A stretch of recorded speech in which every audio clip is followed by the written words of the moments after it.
This edition of MacVoices is sponsored by Casper, a better mattress for a better night's sleep. To find out more, try one for 100 days and get a $50 discount. Visit casper.com/MacVoices. Welcome to the Mac Jury on MacVoices. This is the talk of the Mac community. I'm Chuck Joyner. Folks, this is gift panel number 4. And this is making history, actually, here on MacVoices, because not only is it the 4th gift panel, we've done 4 gift panels before, but this is the first all-European gift panel, with the exception of me, of course. And I'm not quite ready to give up citizenship yet, but if I ever do, I'm hoping these guys will have me at some point. So we're going to go around the room. If you're not, just in case you're not familiar with the format, everybody picks a gift they'd like to give or like to get. Maybe get a little abuse from some of their co-panelists or endorsements, whatever, and hopefully give you all an idea of things that you might like to give or get this holiday season.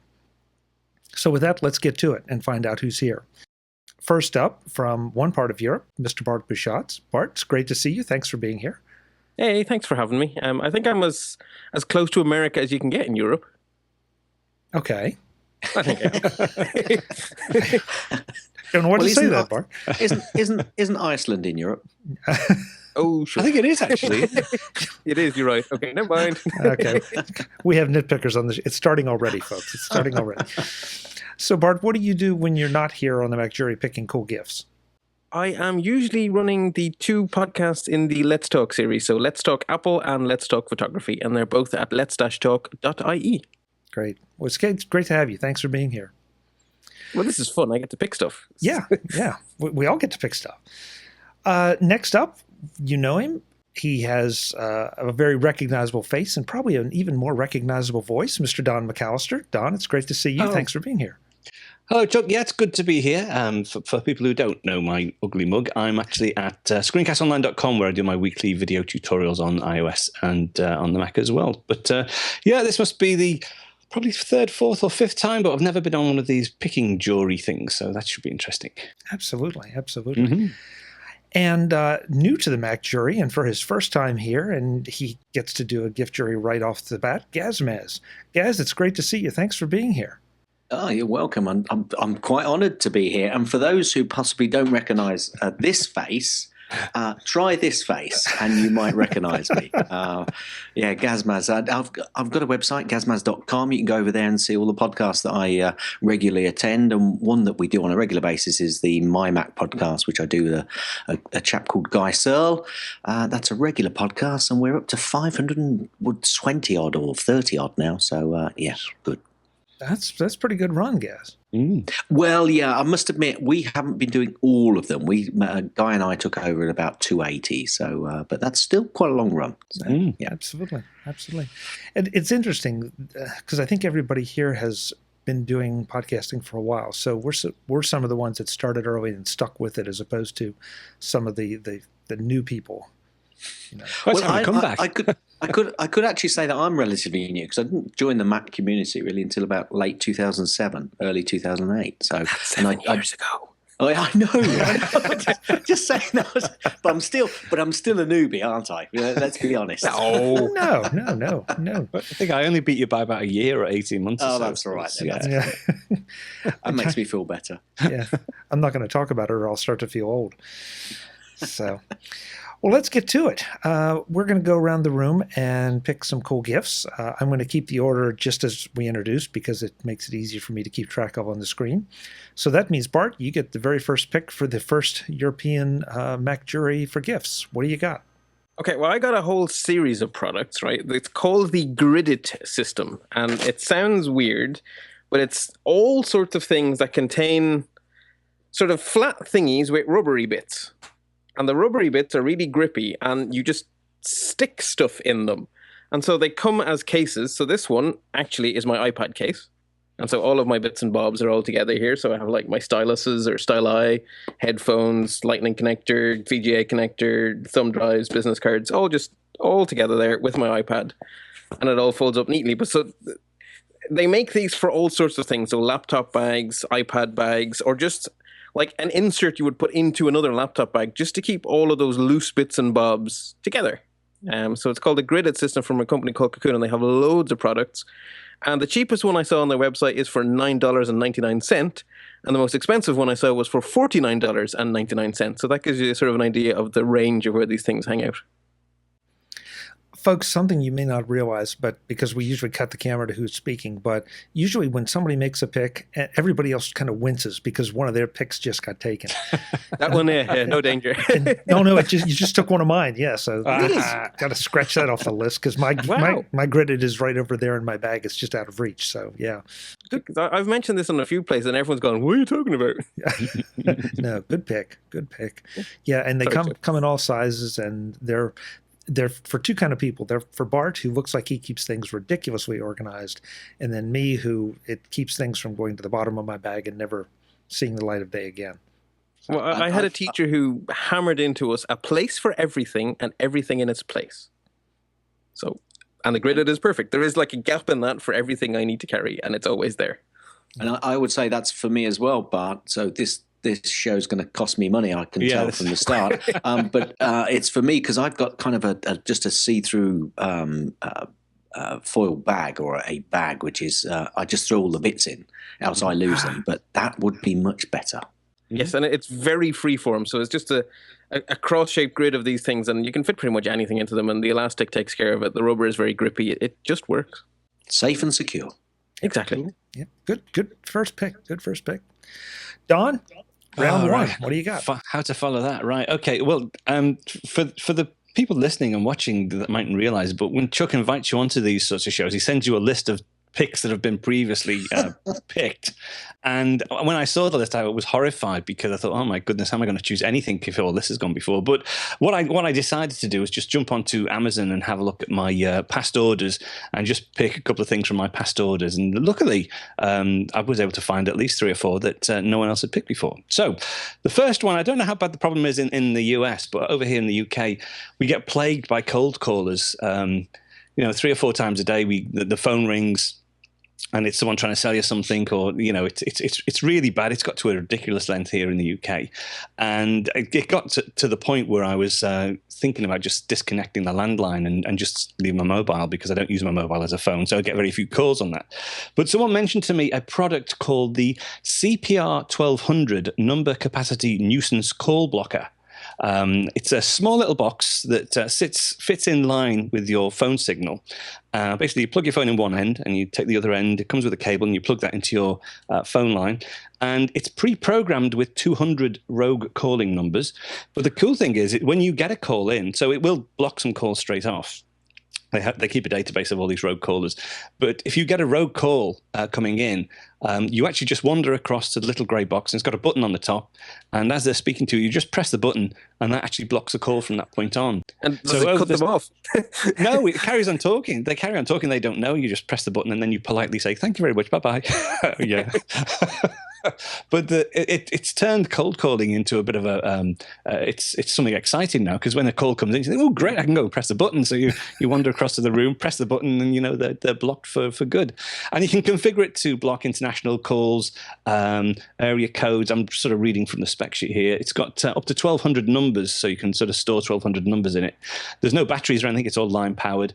And we noticed within a week or two that it really did dramatically reduce the number of cold callers that we got. And those that did come in were now pleasurable, because we could go away and block them. So it's great. So that's my first pick. That's a CPR 1200 number capacity nuisance call blocker by CPR Call Blocker. And I got that from Amazon. It was £40, but worth every penny. I'd love that, and because I do the same thing with my iPhone, Don, when I get those, because unfortunately my number's gotten out a little bit, and so once you identify a number that is a bad one, you block it. But I've never heard of anything that puts it in line like that and lets you push a button and kill it. So that's a great idea. Good. Really good. Good. All right, Gaz, this is your big chance for your premiere here. What do you got? Well, I can either go for a biggie, but I think I've got 2 biggies already behind, so I'm going to go for a safe one. But actually, I'd just like to ask Don a question. I hope none of your family watch this show, because because if they find themselves blocked, they now know why. Okay, I'm going to go for this little device here, little black box which I'm showing on the screen, and it's the Yes. I've just upset Don. Well, if it's the same thing, Don, it's the Anker 40-watt 5-port charger. This thing saves your life when you go on holiday. Obviously, it'll come with different sorts of connections for all the different countries there are around the world. It's currently on sale in the UK. You can grab it for about £20 in the UK. And obviously, I'm not going to try and go through all of the prices that you might be able to get it for elsewhere. But it's got 5 ports, and I think they're at about, if I remember, 5 amps, so they're quite high. So it should be quite good at obviously charging your iPads and any other devices that you have quite quickly. They do also one with lots of cables as well, but generally you'll have all your cables already. So this little beauty goes everywhere with me when we're going away, of course. And actually at home it's useful too, because it's in a central point in the house and everybody's always just plugging their phone or their device into it just to charge it up. Lifesaver. Very nice. Yeah, Very there nice. goes one of mine. Yeah. Okay. Yeah, that look of pain on Don's face.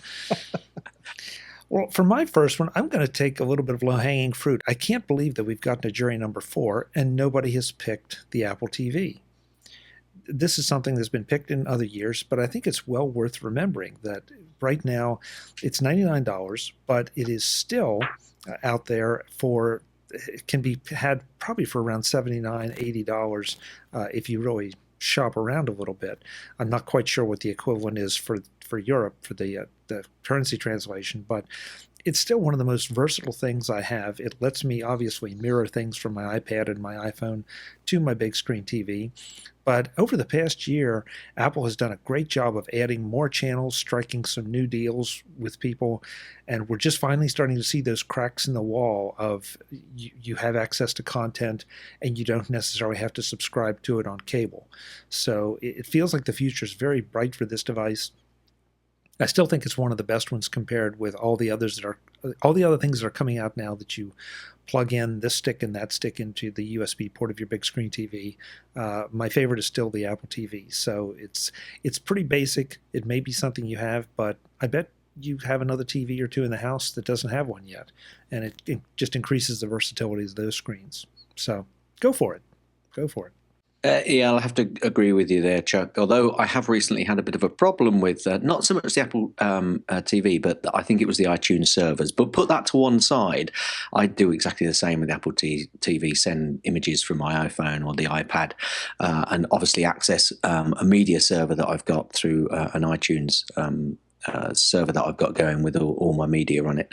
And yeah, I love the Apple TV. And I think at the moment you can find them in the UK with a £25 iTunes voucher attached. So if you do a search, certainly in the UK, possibly in Europe as well, you can find those deals for the Apple TV. Yeah, at the very least, I mean, we're all carrying great cameras around now in the forms of our iPhones. I know that Bart is a little bit of a camera snob, but so this is a great way, if nothing else, just to put your digital photos up on your screen as a screensaver or background or something. It's absolutely phenomenal. So don't overlook some of the ancillary things that can be done with it. It's other than just viewing video. Absolutely, that's exactly what we do. I basically got it running loads of images that we've taken, and sometimes you just sit and you think the TV's on and it's just the screensaver. And if Don tried to put up the pictures from all his trips, I mean, we'd be here till next year. So, for those of you who don't follow Don, he travels a lot. Yeah. So that's round 1. That's an interesting bunch of picks right off the bat. Bart, start us off with round 2. Okay. Apologies, by the way, if my camera is flickering for people. It's literally the light is going on and off on my FaceTime camera, so I think I need to ask Santa Claus for a new webcam. So, sorry, folks. But anyway, so you said I was a camera snob, but just to prove I'm not, my second pick is very cheap little thing called a Glyph, which allows you to mount your iPhone onto a tripod. And they used to, this is actually a second generation one, they're now onto their third generation. So the first one is basically, you take your iPhone, like so, and you just stick it in, and then there is your tripod adapter. and it also serves as a little stand if you turn it the other way around. But the new one is actually adjustable. So instead of having to replace it, so this is an iPhone 5 one. I used to have an iPhone 4 one. The new one is actually entirely adjustable, so it can work with any iPhone, but also not iPhones, so Android devices or whatever, and it will allow you to put a smartphone onto a tripod, and then you can really make that camera go a million miles. And it is a mere $30, which is, well, not cheap, but it's not expensive either. No, and not to take full advantage of your iPhone's great camera. Exactly, especially now when we have these time-lapse modes and all this really cool stuff. Yeah, that's something that I think a lot of folks don't fully appreciate. We do have these new modes, but to really take full advantage of them, you're going to have to get a tripod. You can't just prop the camera up on a brick somewhere and hope that nothing happens to it. Because not only is that a dangerous thing for the camera, but it also gives you terrible results. Definitely. Good. And I've got to say, I think you picked a car mount on a recent show, Chuck. Yes. And I have a dashboard car mount, which I've used. Steady. This is coming up to mine. That's right. This isn't a pick. Dom. Right. This is just a tale, really, to say about the time lapse. So if you can get your camera fixed in a permanent position, I have actually done a time lapse of my journey to work for no other reason than that I could. Of course. Seems perfectly cromulent to me. Have you published that anywhere, Gaz? No. Okay. No. Now we know where Gaz lives. Yeah. That works. I was thinking that we might be able to get something over on him here, but maybe not. All right, Don. So your pick was not stolen, so whatever it is. That was a great segue into my next pick. I mean, I've had loads and loads and loads, embarrassingly large number of car mounts. I've tried stickers, suckers, cradle mounts that hook into vents. Honestly, and each one has either fallen to bits or it's sort of just not, or fallen off the window or whatever.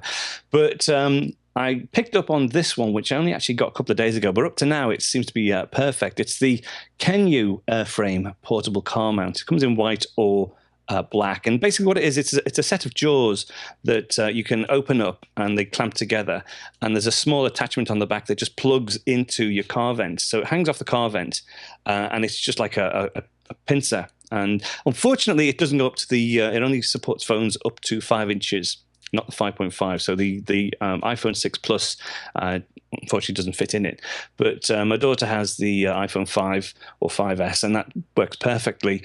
You can rotate it as well, although it's quite tight. You'd need probably to rotate it and clip it back on again. But if you want a very simple, a very effective, there's very few moving parts, so it's not likely to fall to bits. And it hangs in the vent very securely, and there's sort of like 2 different widths of vents it supports. It's well worth checking out. It's a bit expensive, actually. It's £18, which I think is a little bit overpriced for what it is, because it is literally just a pincer jaw. But the Kenyu, that's Kenu airframe portable car mount, seems to fulfill everything I need to do in a car mount. Don, I become more and more a believer in you pay for what you get, and I've played with a lot of car mounts. I know I had picked one previously that is maybe a little more expensive, but it works, and that's the thing. I don't want to keep buying these things over and over and over. Yeah, I've got a drawer full of them, honestly. Then either you buy them for a specific type of phone, and then you get another phone so you can't use it then, or bits fall off, or you can change your car and then it won't fit in that particular amount. This one seems to be pretty universal. It's not specifically for the iPhone. It will work with any phone up to 5 inches is screen size, and it seems to be really, really well made. Good. All right. Well, thank you. An alternative to my pick. Gaz? Okay, I'm going to go old school here, kind of old school. On a regular basis, I've got a friend who reads a book, and he reads it almost every year, and it's one of the classics called Lord of the Rings, which everybody's probably heard of. Well, I've got a book here which I also read on a regular basis, but I also actually listen to the CD, which I've also bought. And I don't know if you can see that, and that's probably coming out back to front on the video, but it's Bill Bryson's A Short History of Nearly Everything. And I can highly recommend this book. Bill Bryson's done lots and lots of different books. As I say, I've got the hardback copy book, which I read through, but I'll also listen to the CD, which I've obviously converted using one of my great app, which I suppose is a quick sub-pick, isn't it, really? It's Audio Book Builder. There you go. I've got that one in quick, which I created to be able to put onto my iPhone or iPod, whichever. And there is the CD as well, just to prove that I've got both. And it is a great book, and it's a great listen. Bill Bryson, actually, this one is narrated by himself on the audiobook. And I've had a look, and you can actually get the downloads as well. So what do they call them now? The names left me. Just audio books. You can download it as well. Audible, that's it. But I was looking for another name. But anyway, you can download it as well as buy the CD and the book. But it's a great listen, and it's a great read, and I highly recommend Bill Bryson's narrated version if you're going to get anything. And for any geek out there or any loved one, it's just a great listen to. And he basically goes through a short history, well, of nearly everything. I think you just cost me money, yes. It's great. It's worth it. It is worth it. Gaz, talk for just a second about the audio book builder you mentioned and what it does, because I know there are going to be people that are interested in that. Okay. Very often when you try and import CDs, especially the written word, the spoken word in forms of books into iTunes, it often doesn't actually create the chapters in the manner that you would expect. And Audio Book Builder is an application which I've had for many years, and I've got lots of audio CDs, storybooks, and basically I put them through this particular application, which at this moment I don't know the cost. I'll perhaps find out before the next round. And basically it will put the audio book into a format which then you can pause to chapters, move to chapters, etc. on your iOS device. Whereas if you just try and import the CD into iTunes, very often it makes a complete mockery of the book. Okay, so it marks the chapters and everything. Yes, it enables you to do all of that. So you can create that. You can either have it as one big long song, as it were, or you can make sure that you create all the chapters in the correct order with all of the appropriate different chapter markers and titles, etc. And I'll tip from me, if you do, break it into the chapter markers, because there's nothing worse than getting this 12-hour book, and then something happens and you lose your place and have to start over and try to get back to that one little spot in 12 hours. It's you'd much rather just jump around to individual chapters. I think the problem is that iTunes doesn't see very often them as a book. Whereas obviously if you actually buy a book from the App Store, it will actually see it and give you all those chapter markers. Whereas if you do an import, iTunes doesn't create the correct chapter markers, etc. Yeah, good. Very interesting. I don't think anyone has picked a book or that kind of consumable before. So good choice. Good choice. And very quickly, Audio Book Builder is in the App Store, I think, at $4.99. $4.99, that is. Great. Oh, wow. Thank you. Good. Well, for my second round pick, I'm going to try to help Bart out a little bit by picking the Logitech C920 webcam. Good. I actually was looking for a recommendation. Well, here it is. It's the one I'm using right now. And me, yep, I've got one of those as well. That's what this is. Okay. Yeah, it's absolutely a gorgeous camera. As you can tell, it gives a pretty, well, because of the way we have to record these 4-person shows, you don't get the full width, but it's 1280 by 720, so you get a very wide angle shot. If you watch some of the other MacVoices shows, you get to see the glorious mess that is my office. But crystal clear. It obviously does not have optical zoom, but you can digital zoom it. But frankly, it's easier just to go in and physically out move yourself. Yeah. And it's got little blue LEDs on it so that you know when it's lit up. So there's no question. You can just glance at it. You absolutely know when it's on. And that seems to be becoming a bigger and bigger thing now. And what resolution is it? I presume it's an HD camera. Yeah, it is HD.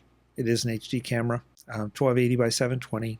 And it also actually has a microphone. Now, obviously, I'm not using the camera mic for that, for this show, but it does a surprisingly good job too, probably a little bit better than your Macs. And of course, given the fact that it's up off the keyboard and off the computer, if you're typing on the keyboard, it's not going to pick up all the noise from that. So, yeah. So it's about, right now it's about $70 at Amazon, and it just plugs in and just works. So yeah, I think that's what Santa Claus will be bringing for me. there you go. I'll make sure he gets the note. Yeah. Thanks, Chuck. And Don, you say you have one. Gaz, you have one? Yes, I've got a Logitech. And what I couldn't tell you what it was. I think this is a HD version. It's quite an old one. Okay. But yeah, I don't know what the number of this particular version is, so I'll have to find out. Yeah. Some of the new Macs come with great HD cameras, but there's still nothing quite like something that's dedicated and just gives you a better picture. Well, it's also nice to be able to move the camera without changing the angle of your screen. Yes. Yes. Yes. Yes. And in fact, thank you for mentioning that, because the other nice thing about this particular model is that it does have a screw mount at the bottom. So if you wanted to. Oh, really? Yeah, you can put it on a tripod. Oh, you've sold me now. That's it. Okay. All right. Well, then I won't go any farther. Mine's not that good. Okay, so that's round two. That's round two. This edition of Mac Voices is sponsored by Casper, a better mattress for a better night's sleep. To find out more, try one for 100 days and get a $50 discount. Visit casper.com/MacVoices. I was anxious to try out my very own Casper mattress, but a little bit apprehensive about the logistics of getting a mattress online. If you've bought a mattress before, and who hasn't, you know what I'm talking about. That's why I want to show you what the Casper experience is like. My Casper arrived by simple standard delivery. One guy, one box. A little bulky, but nothing he couldn't manage. Nothing I couldn't manage. The last time I bought a mattress from a specialty store, it took a panel truck and 2 people to get it in the house, and a bit of knocked over furniture getting it in place. The Casper couldn't have been more different. Drop the box on its side and slide the mattress out? Simple. Roll it up on the bed, and you're all set to free it from its Tyvek and plastic cocoons. Casper really know their stuff. They give you a little sticker on the cocoon so you know where to cut, and even a little letter opener-like tool so you don't cut anything you shouldn't.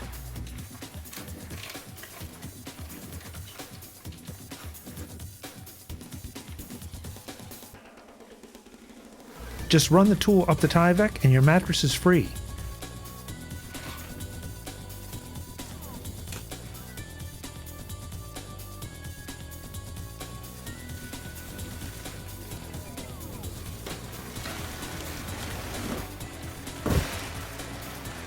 It opens like some kind of reverse origami project, pulling in air and taking its shape.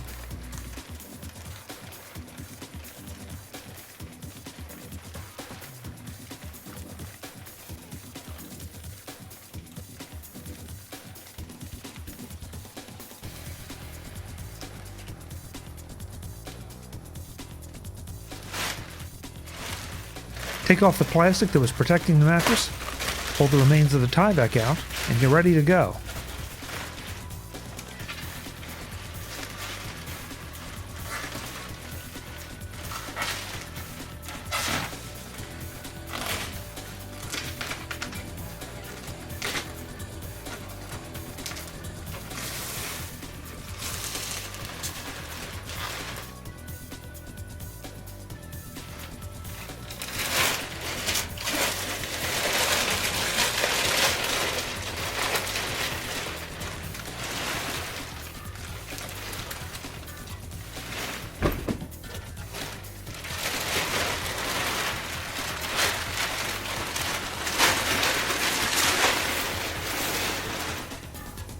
And that's exactly how long it took me to set it up.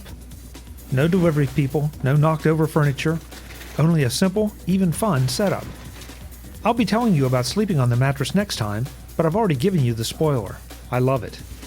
The combination of latex and memory foam give it, as the Casper team says, just the right sink, just the right bounce. You've seen how easy it is to unpack and set it up. For $500 for a twin-sized mattress, $850 for a queen, and $950 for a king, you too can have this experience. And you can have it for less. If you use the code MacVoices, you can take $50 off any American-made Casper mattress for your very own.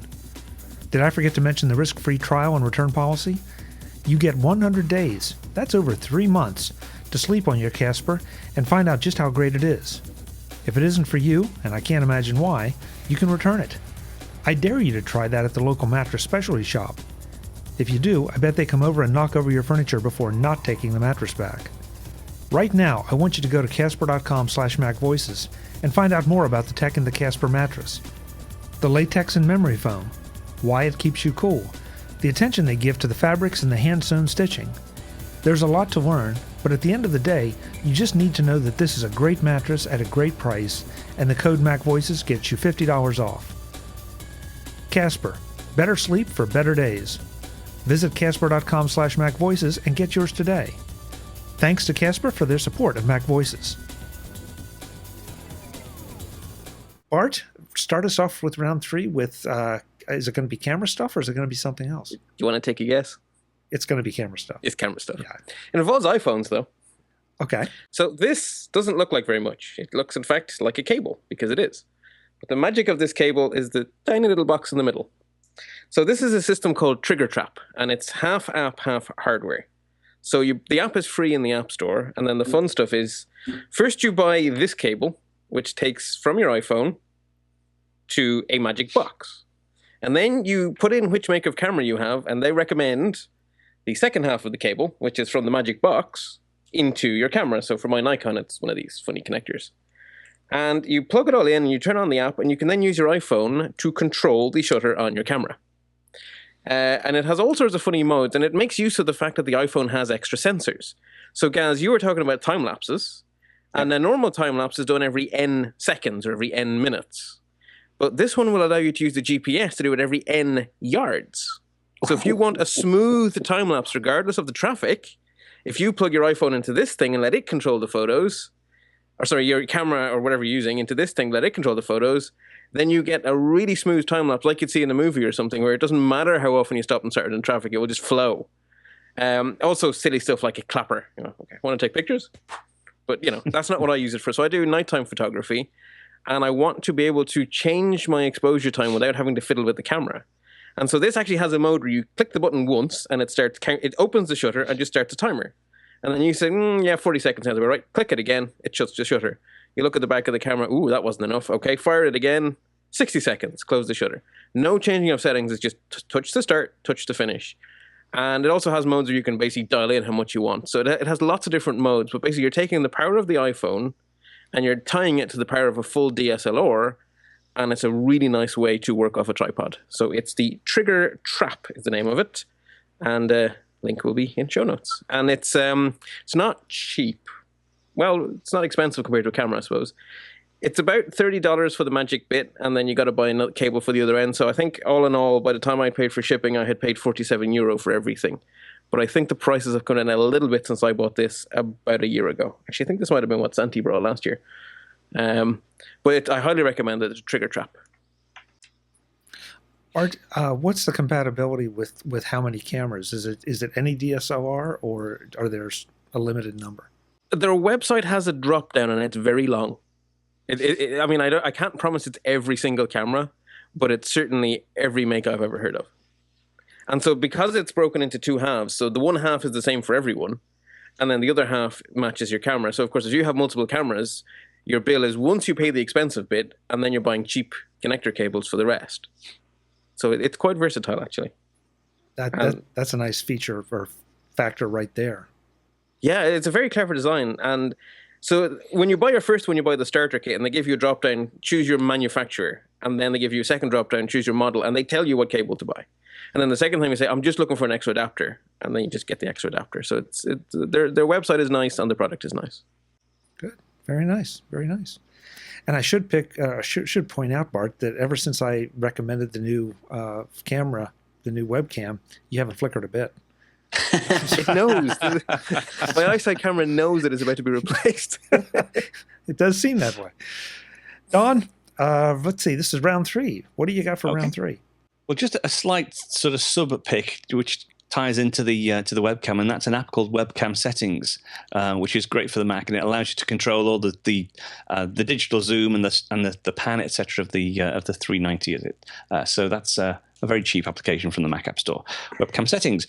Right, my next proper one is it is useful if you do a lot of traveling. This one, what I did find is that whenever I did a long haul flight and I went with my wife, we'd have 2 iPads. We'd both want to watch movies on the flight. There might be a movie that she wanted to watch and I wanted to watch, so I'd have to put the same movie on both iPads just in case. And then, if I didn't manage to do that, I'm thinking, well, shall I actually tell her that this one's on this one because I want to see it first? So it got really messy, And then one trip we went away and I put all the movies on using Plex. And Plex crapped out on me, unfortunately, and I couldn't actually play any movies on the long haul flight, so that was really annoying. Although hopefully they've fixed that bug by now. But anyway, to get to the bottom line, I ended up buying a Lacy Fuel wireless storage unit. It's a small compact box, about the size of a stack of CDs. It comes in 1 terabyte and 2 terabyte configurations. Basically, it's a USB 3 external hard drive that you connect to your Mac and you copy all the data across, any photos, any movies, etc. And then it's wireless enabled, so it will actually generate a Wi-Fi local area network using Wi-Fi. So both iPads that we have can both connect to the fuel drive and both can see all the videos and all the media that's stored on that particular device. And, I think it streams up to about 3 or 4 different devices at the same time. And it just takes away all the complication. A terabyte or 2 terabytes, so you can put tons and tons of movies on there. You don't have to sort of worry too much about how much storage you've got left on your iPads. All goes on one device, and then anyone can actually access any movie or both, or a movie at the same time if needs be. And it just takes some of the pain out of trying to sort out the logistics. The day before you're setting off on a trip, trying to synchronize all your iPads with various movies, etc.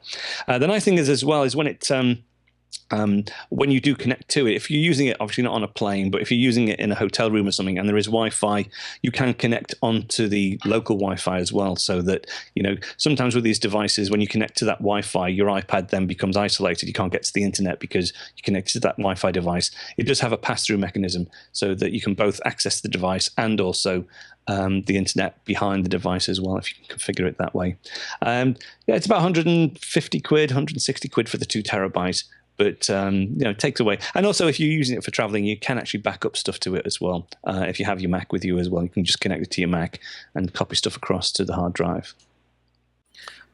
Don, I think I want to make sure I heard it right. So, if the movie is stored there, do I have to stream it from that? Can I download it from there to my iPad, or is it strictly a streaming kind of thing? I think you can do both. It depends on the software. It does. You can get a free application by Lacy, but it's pretty rubbish, to be honest. There is another application that I use called Infuse, which allows you to.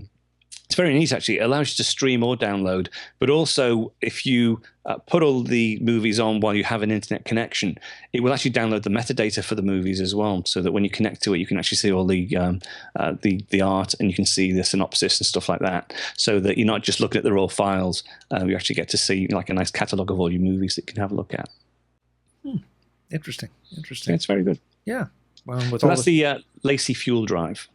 And with all the traveling you do, it's travel tested, travel approved by Don. Yeah, it's in a little rugged case, and it's a nice little unit. Yeah, good. It's a good thing they let us do Wi-Fi in flight these days, isn't it? Because otherwise it wouldn't be much good. Yeah. Yeah, that's an interesting point. Is Bluetooth you can't, or not supposed to, but am I right about that? Or in Wi-Fi you can? Well, I presume Wi-Fi you can, because they do have Wi-Fi on planes now, don't they? So I wouldn't. They offer it to you. Yeah, I wouldn't sort of hold up. Yeah. Can I switch this Wi-Fi unit on? I wouldn't do that. I'd just switch it on. Just turn it on. Yeah. if the plane starts to point that way, turn it on. Yeah. Okay. Safety. I know what to do when I get on the plane next. You look out for Don. Yeah.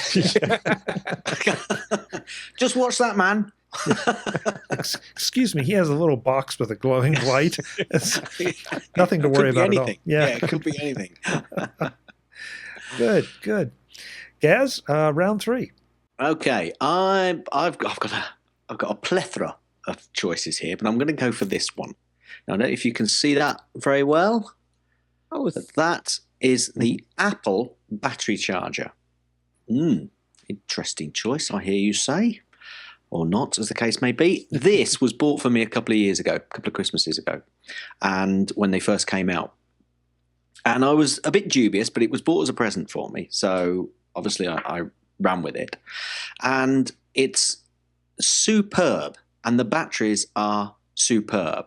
They last a long time. I've had lots and lots of different types of rechargeable batteries in my time, and they always run out and then they basically decline very quickly.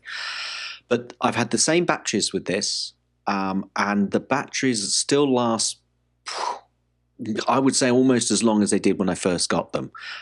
So it's either a process of the good quality batteries, which I believe they are, and I've got a follow-up to that, and the way this particular charger actually trickle feeds these batteries and keeps them charged to just about the right amount. So a lot of chargers, they turn off once they're finished, but you can leave these in the charger and it will just do a trickle feed on them and make sure that they're just perfect when you pull them out. Now, the only problem with that is Apple don't sell the batteries separately. Now, you get a batch of 6, but when I found just how good they were, I thought, I actually want to use these batteries in other devices around the house. And I found that the batteries, I believe this is the case, are produced by Sanyo, and they're called the Eneloop battery. And I did a bit of searching, and there are different types of Eneloop batteries that you can get, but I got basically the standard one, which is this little white beastie here. And it's the Eneloop. I won't give you the number. I'll give you the link in the show notes to the actual site, but it's basically the 1900 milliamp version.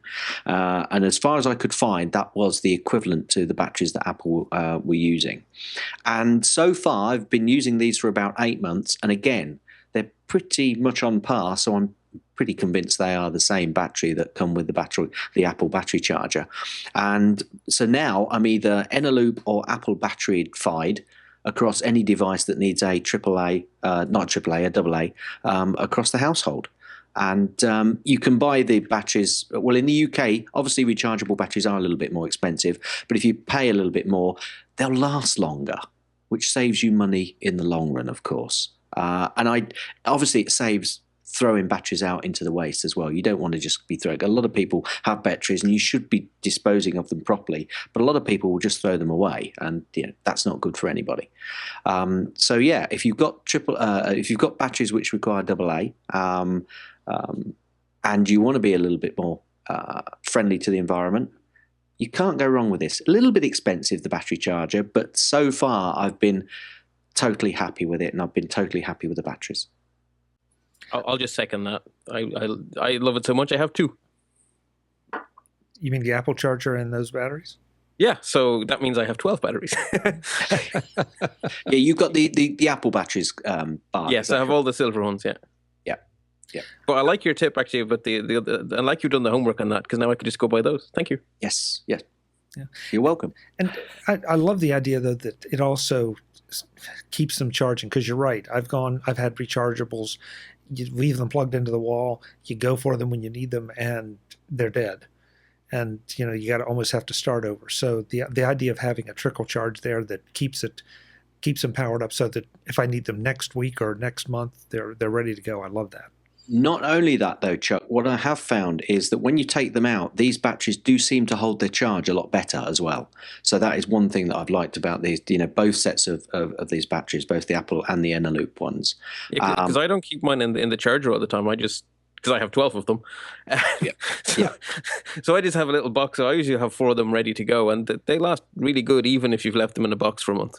But one of the things that I've been really pleased with is the length of time these batteries last, because I've had so many different types of rechargeable batteries, and after so many cycles, and it's not so many cycles, it's really quite annoying. They start to drop off, and they don't last for they don't last for the length of time that you're expecting them to. So I've been really pleased with these. Good pick, and I think you just cost me money too. Apologies. No, you really don't mean it. I know that. Yes, I said it with sincerity, didn't I? It did. Yeah, I almost bought it. Well, I'm going to go for a very much non-electronic pick this time, just to throw everyone off. In an earlier MacJury, I picked a waterproof Bluetooth speaker that I use in the shower that I really like. One of the reasons I want good music and information in the shower is that I like to spend a lot of time there. And the reason I like to spend a lot of time there, all right, is the Delta, and I've got to read it to make sure I give you the right one, the Delta Faucet 75152 water amplifying shower head. Great name. This is the number 2 pick on sweethome.com. The number 1 pick, by the way, is $150, which is crazy for a shower head. You can get this one right now on Amazon for about $18. And I don't know about you guys, but certain areas in the U.S. are plagued with low water pressure, sometimes just communities, sometimes just your house. But the whole idea behind this particular shower head, and I don't understand, and there are no batteries involved, but according to Delta, it sends the water droplets out in an amplified version so that it appears to be more volume than you think is there. And allegedly, the water droplets are vibrating as they come out. Is that a good thing? All I can tell you is that I've put this on showers that were weak, or that it just felt like you were getting a trickle out of them, and it turns it into a very, very nice, comfortable, full shower. It feels like it's got more power than it ever had before. I don't know exactly what the voodoo is, but it really does work. And for $18, how wrong can you go? Mm. So I wonder how they respond to limescale. Because everything in our house that it has water in it just dies. I've had mine now for about a year, Bart, and I have not had any issues with it. Well, $18 a year is good enough for me. Yeah. I mean, all I can tell you is it really does work. It's the best shower head I've found, and I've tried some that cost multiples more, and there's just no way. But this one really does seem to work. It feels different on your skin. I that's all I can tell you. It just feels like it's giving you a lot more than what you get. So I think there's some technology going on in there that, but again, there are no batteries, nothing to hook up. You just screw your old shower head off and screw this on and fire it up. So it's worth a look. It's worth a look. I'm just hoping that European shower fixtures use the same thread. You can probably have some sort of metric doodad or something, and I'm going to buy this, and it's never going to fit onto my shower. Wow, that's a great point. I don't know if they're standards or not. Because we have metric everything, so I'm imagining you guys have imperial everything. Yeah. Okay. But the one thing though, Bart, very often with plumbing, you've still got a lot of imperial stuff. So keep your That's true, actually, 1/4-inch pipe and stuff. So maybe touch wood. I'm going to give it a go anyway. $18. What could go wrong? Yeah. Exactly. So, and if you really enjoy the shower once you get the shower head, then go back and look at the waterproof speaker pick. And then you won't be on the show anymore because you'll be spending all your time in the shower. They just introduced water charges here for the first time, very controversially. So I'm not sure this is actually a good pick. If you're going to be encouraging me to stay on my expensive water. Well, yeah, but you'll be getting so much more out of it, Bart.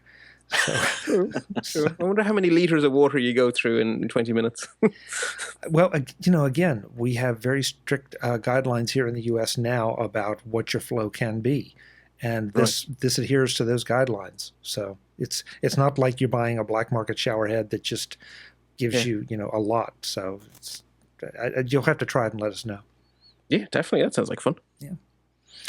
All right, guys. Time-wise, looks like we have time for round 4 if you're up for it.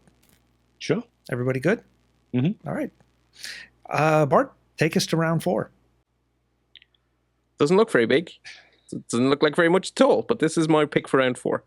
This is what's called a Weibel card. That's the brand name.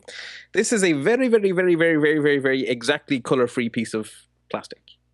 And so the idea is if you want to take I love in photography really vibrant colors.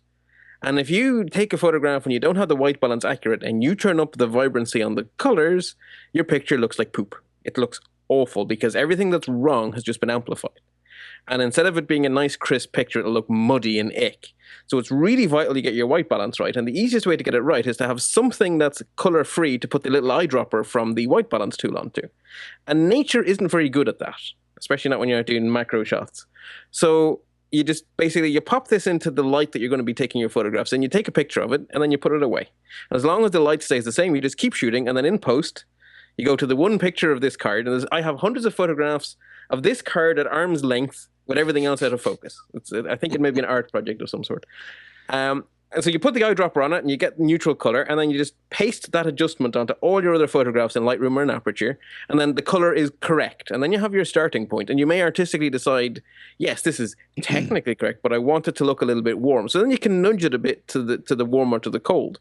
But your starting point is correct, and it's much easier to start from right and then tweak it for artistic effect than to start from your camera's best guess. And our cameras have little computers in them, and they're not very clever little computers. So if at all, so really very straightforward. There's only one thing worse, though, than having no white balance card, is having an inaccurate white balance card. And that's where I was up until about, I think it's a month or two ago, that I spent $20 on this plus $8 to ship it to Ireland. And I have to say, I am really happy with the quality. This is very well calibrated and is proving itself to be worth every cent of those $20. So it is a WHIBAL, WHIBAL card. They come in all sorts of sizes. So this is the credit card sized one. They come up to A4, and you pay a lot more than $20 for an A4. But I think this is good enough. So WHIBAL card. Does it come with any kind of protective case or whatever? Because the last thing you want to do is have it get dirty. If you spend a little bit extra, it does. Okay. But I had bought a bad white balance card, which came with all of those bits and bobs. So I just bought the cheapest one of these, and I carry it around in the cover for the cheap card. But I just wanted to show on film, for want of a better term, what I actually bought for my $20. So I'm showing it naked, as it were. But yes, it does come with protection if you pay the extra for they have a starter kit, and then you get like lanyards and all sorts of bits and bobs. Okay, good. I think that's for the serious photographer, obviously, but we have a lot of them out there. It's, if you're going out for the afternoon, the light is going to be the same for most of the afternoon. You take one picture with that thing in it, and then Bob's your uncle. It's very, very low effort, very low difficulty. I mean, it improves your color? Yeah, and once the color is right, you'll find you have much less adjusting to do in the photograph, because if the color is accurate, maybe you need to tweak the contrast a bit, but you're probably done at that stage. And then you're into finessing instead of editing. So. Okay, good. But do you have to zoom in so you've just got that full frame on the picture, or do you just? No, my arm moves. Right. Okay. Right. So you can. The point I was trying to work out was from that point. Then obviously you've got to make the adjustments to the other photographs, but you've still got a lot of other light which is being shown when you're taking that picture. So. Obviously, you then got to do something so you zoom in on just that card to get the right balance. Well, within Aperture or Lightroom, you have the little adjuster which comes with. So the white balance adjuster has like a pipette icon. So you click on the pipette and you click. So as long as click on that, the card is big enough in the frame that you can click on it with the pipette icon, which basically you could be tiny. Got it. Yep. Once you have that adjustment, you lift and paste the adjustment onto all of the pictures you took that afternoon. Gotcha. And they're all right. Can I just ask about why do you not use that to set the white balance in the camera? Why do it in post-processing? Is there any particular reason, or? Well, because if you want to do it in the camera, then you have to be very careful that no other light sneaks in to bias the camera. I just find it easier. Leave the camera on auto. It'll be close enough for doing its metering and stuff. Right. And then just in post, it's just very quick. Because I shoot everything in RAW, of course. So if you don't shoot in RAW, then you probably should actually do it in camera. But it's easier if you just have to put the pipette instead of... Yes. It sounds a lot easier. Yeah. Good. Little mini photography course there. Well, apart from my first one, it has been a bit one way, hasn't it? Yeah, that's all right. That's we all go to what we're interested in. You go to photography, I go to showerheads. I was going to say, if you look at my credit card statements, it's very clear that photography is my thing. Don, round 4. Actually, this one is photography as well, but it's more of a gadget-based pick. And I don't think this was from Amazon. I think this is actually a Kickstarter that I got this particular gadget from. It's called the Galileo by Motor. And what it is a robot-controlled dock for your iPhone. And it's rotating 360 degrees. Basically, you can stick it on a tripod. It comes with an app, and you can take a full 360 panoramic view around, and it's automated, so it will actually go through and it will take individual pictures. You can control it remotely as well. They've just come out with it comes in two particular units. One is a Bluetooth unit, so you can use it with the latest iPhones. It also comes as a 30-pin unit as well. So if you have an older phone, I think that's about £50 cheaper. But that will only work with the the older iPhones with the 30-pin. The Bluetooth one works with iPhone, and it's pretty much any Bluetooth-enabled phone. They've also just brought out an insert, because you can actually change the insert in the Galileo for the GoPro. So if you have a GoPro and you want to do a time lapse, or if you want to do something clever with your GoPro, stick it in the Galileo, and it will just go away and rotate and do the. It really works very, very, very well. You can also, as well, if you are going to use it with the GoPro, you can say stick it up on a high shelf. You can normally control your GoPro with your phone, but using the Galileo, you can actually position it, so you can actually move the GoPro to get it exactly framed, where you want it to be. And it's about £130, I think, for the Bluetooth-enabled version, and about £89 or £80 for the 30-pin version. But I've used it several times, and it's good fun. It's actually good fun to use as well. Yeah, I thought about buying one of those. Yeah, I'd thought about buying one of those on many occasions, and you're starting to sway me there, Don. Damn you, damn you. Well, the remote control thing sounds particularly useful. Yeah, it's all even just be able to touch-based, position it without even making it do a big pano. Because I like to get multi-angle shots of steam trains and stuff going by, and if I'm up on the top of the hill and I put I usually stick the GoPro like line side, on the milepost or something, and it would be great to be able to tweak my composition from a distance.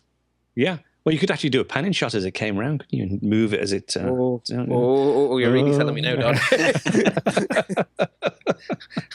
Don, do you get a cut of this? Is that what's No commission, unfortunately.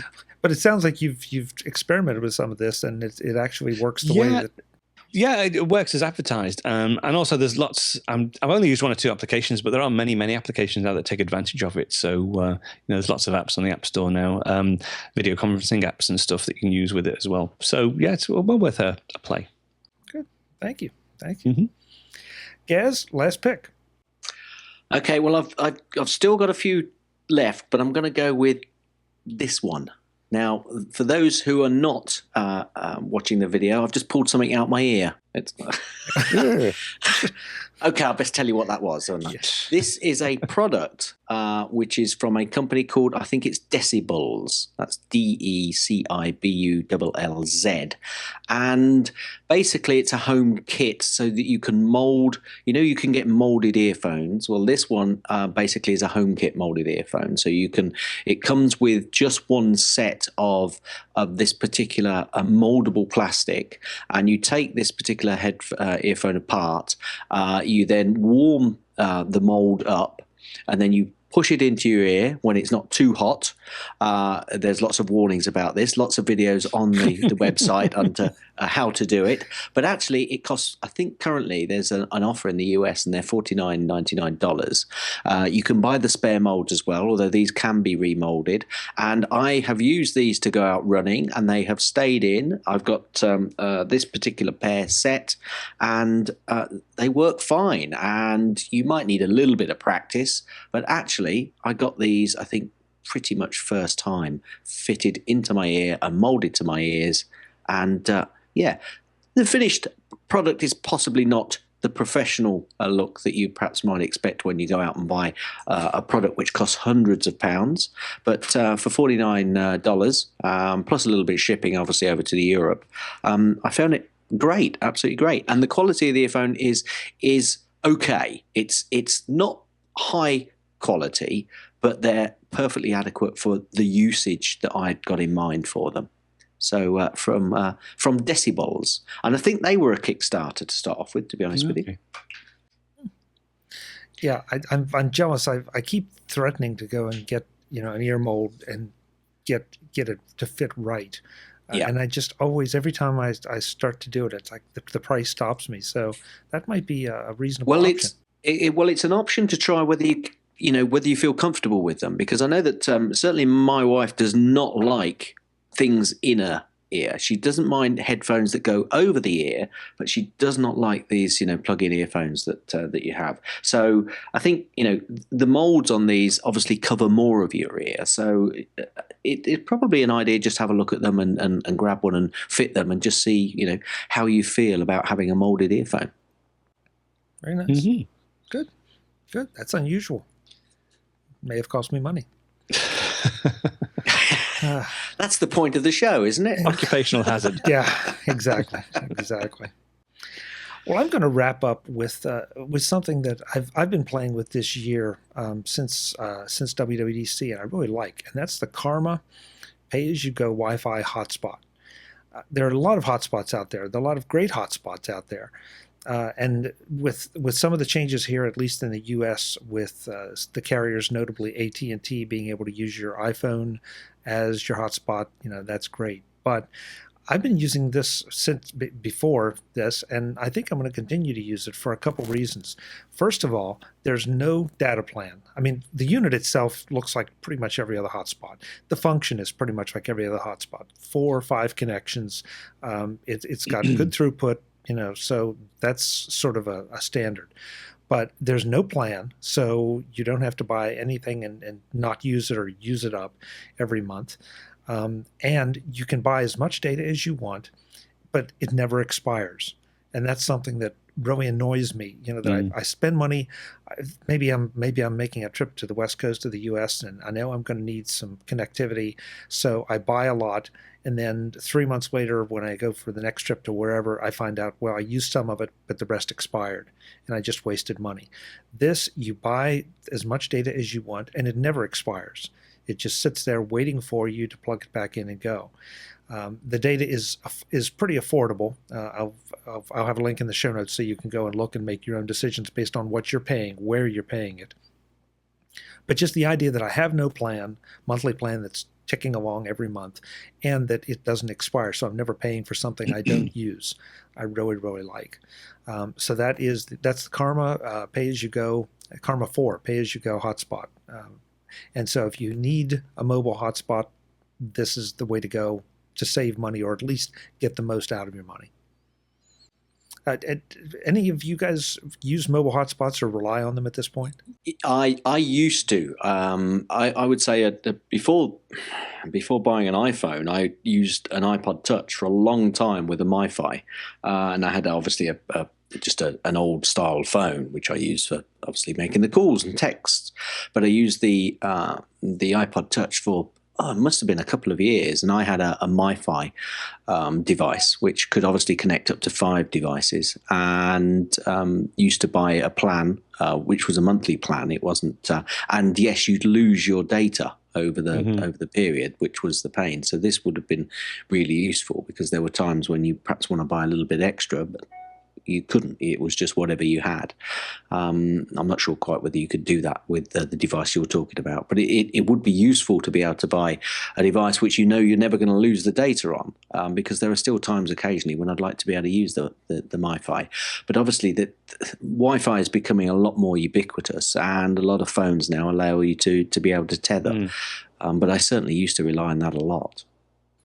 Yeah, it's one of those things. I feel like I just want to reward them by recognizing them for doing it the way that everybody should have when they started out, instead of trying to lock you into plans and sell you stuff you don't need. It's just it's a world of recurring fees, and they don't use that model, and I really like it. So yeah, good. Guys, that's been a bunch of good picks. I know that there are a few things now that I have to go and pick up and add to my holiday shopping list for myself. I have some plumbing to go do, Chuck. You're welcome, Bart. Bartt Busschots, thank you for being here. We really appreciate it. No, cheers. Great fun. Thank you. Yeah, happy holidays. Yeah, it's too early. Too early. I know you guys have a holiday first, but it's not December yet. Well, by the time folks see this, it'll be appropriate. Especially to Americans, I hope you have a great time with Thanksgiving and stuff. And then I'm going to pretend Christmas doesn't exist for another couple of weeks. Okay. Yeah. Don, until I guess I won't see you at CES, but I will see you at NAB. Yes, that's the current master plan. So yeah, that's it's NAB, and they're also doing the New Media Expo at the same time this year, which is great. So that's is that April? April. It's April next year, and that's in Las Vegas. So yes, I've got my ticket booked, so I'll be looking forward to that. Good, I do too. So I'll see you there. Gaz, thanks for being here for the first time. I hope you'll come back and make it kind of a regular thing. I hope I'll get invited back. I've very much enjoyed it, and I've still got picks to go as well. I'll have to save this for next time. I've got 3 for next year as well. Okay. We reconvene next year this time, right? It's been fun. Thank you. Yeah. Thank you. Folks, I'm Chuck Joyner. Please check our show notes. We will have links to everything we mentioned, and more specifically, we have links to exactly the products that our folks mentioned, because sometimes you do a little searching and you may not be certain as to which one we were talking about. So we'll go take you right there. And of course, check out the bios for our panelists, because you want to find out what they're doing and when they're not here doing their picks on the Mac Jury. So until the next time, thanks for watching.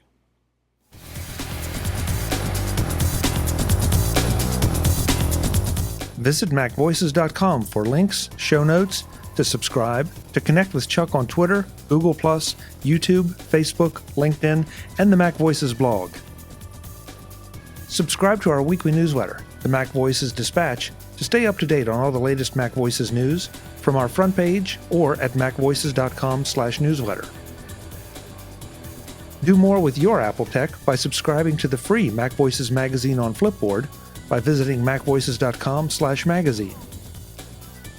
Advertising and sponsorships handled by Backbeat Media at backbeatmedia.com. Bandwidth provided by CacheFly at CacheFly.com.